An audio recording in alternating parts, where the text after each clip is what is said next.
It was meant to be simple, a celebration for my wife's promotion, a quiet gathering of close friends, nothing over the top. I had spent the afternoon picking out the perfect gift, a watch she'd been admiring for months. I'd rehearsed a speech in my head, imagining her smile, the warmth in her eyes, the way she leaned on me when she was truly happy. I never thought that evening would end in such blatant betrayal. So humiliating that the world I knew crumbled before me. The party began quietly. Laughter and casual chatter filled the room. Friends congratulated her. Wine glasses clinked, and I felt proud, genuinely happy for her. She looked radiant in a deep blue dress that highlighted her elegance, her hair cascading in soft waves over her shoulders. I watched her mingle, a faint glow of contentment in her eyes. Then I saw him, a colleague from her office, someone I had met only a few times, never thought much of. He leaned in too close, his hand brushing hers in a way that made my chest tighten. I tried to convince myself I was imagining it until I saw her smile, soft, flirtatious, a look I had never shared with anyone but me. I froze. My pulse raced, but I told myself to stay calm, to watch before reacting. But the moment came faster than I could prepare for.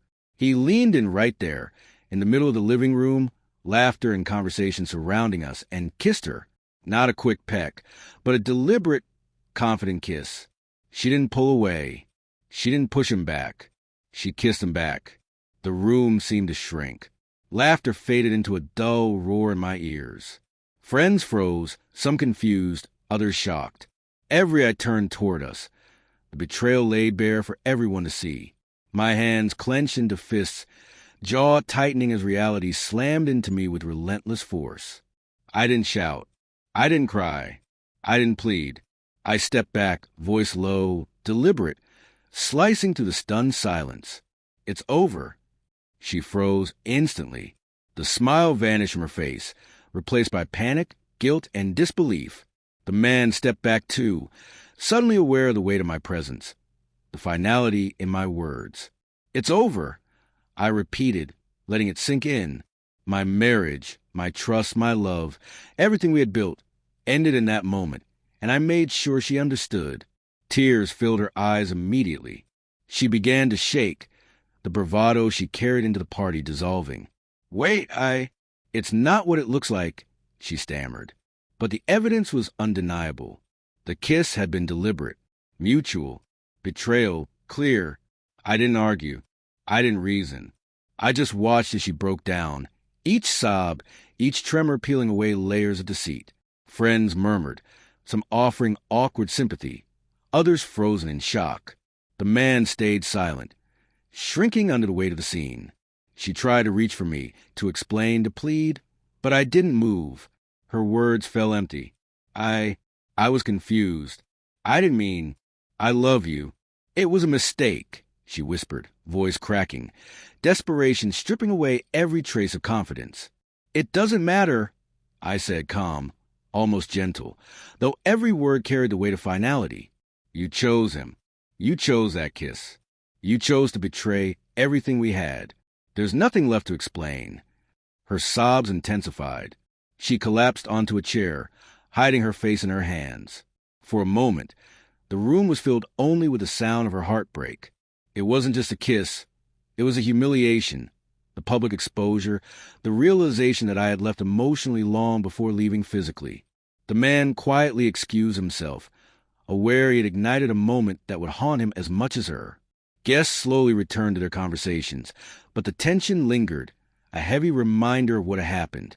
I took a deep breath and stepped out of the living room, not to escape, but to reclaim myself. Betrayal isn't just an action, it's a choice.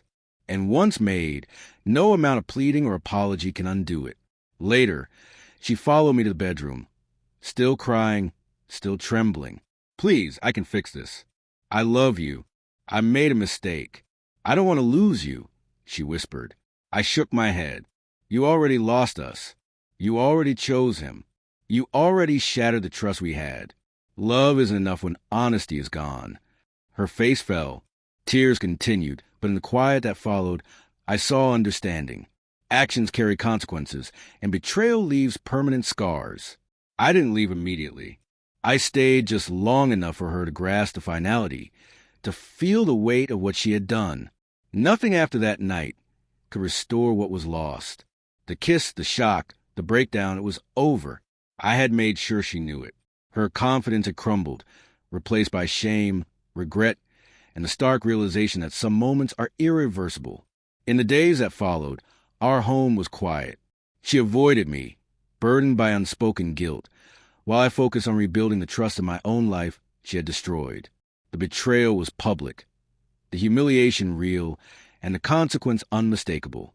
Some bridges, once burned, can never be crossed again. And in that clarity, I found something I hadn't felt in years. Peace. Betrayal struck hard, but it also freed me from illusion. She kissed another man in front of everyone, and in that instant, she revealed who she truly was. I said, "It's over," and she finally broke down, not just in front of others, but in front of the undeniable truth.